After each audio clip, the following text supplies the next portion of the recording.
Caractéristiques de la race de chien chinois à crête. Le Shinese Crested est fin et élancé, parmi les races les plus élégantes et les plus gracieuses.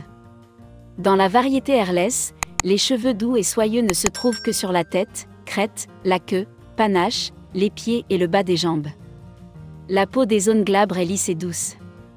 Dans le Powder Puff, tout le chien est recouvert d'un pelage doux et soyeux de densité et de longueur modérée. Histoire de la race de chien chinois à crête. Les origines du chinois à crête sont difficiles à retracer. Les chiens sans poils semblent surgir par mutation partout dans le monde, mais ils se sont principalement perpétués en Amérique centrale et du Sud.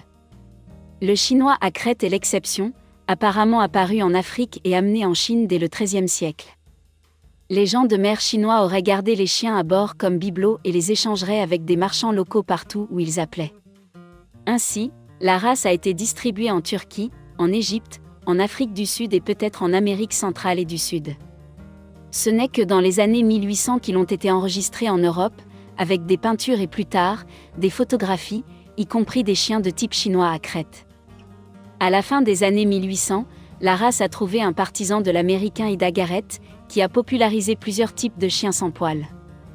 Avec l'aide d'une poignée d'éleveurs engagés, dont la célèbre Gypsy Rose Lee, le Shinese Crested a progressivement gagné des admirateurs en Amérique et en Europe.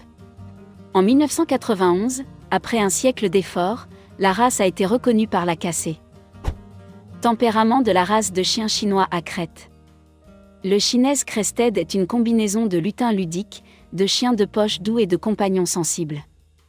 Il est dévoué à sa famille et prêt à plaire, il est également bon avec les autres chiens, les animaux domestiques et les étrangers. Son comportement doit être gai et alerte. Entretien de la race de chien chinois à crête. The Crested aime se défouler dehors, mais il déteste le froid. Il est assez petit pour pouvoir faire suffisamment d'exercices avec des jeux intérieurs vigoureux. Les variétés sans poils auront besoin d'un pull pour les sorties par temps froid. Ce n'est pas une race pour la vie en plein air. Le soin du pelage Powder Puff implique un brossage tous les jours ou deux. Le museau est généralement rasé toutes les 2 semaines en puff. Le Hairless a besoin de soins cutanés réguliers tels que l'application d'une crème hydratante, d'un écran solaire ou d'un bain pour lutter contre les points noirs. Santé de la race de chien chinois à crête. Préoccupations majeures, PRA, glaucome, luxation du cristallin. Problèmes mineurs, surdité, convulsions, luxation rotulienne occasionnellement vue, leg perte test suggéré, IE, audition, genoux, cardiaque. Durée de vie, 13 à 15 ans.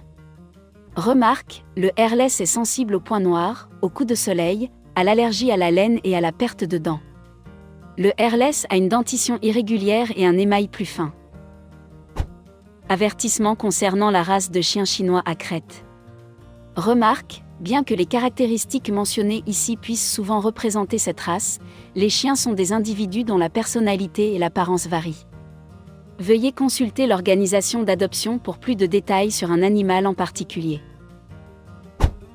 Avant de commencer à regarder la vidéo, n'oubliez pas de vous abonner à notre chaîne. Vous pouvez nous soutenir en vous abonnant à notre chaîne et en aimant notre vidéo, et être informé de nos nouvelles vidéos.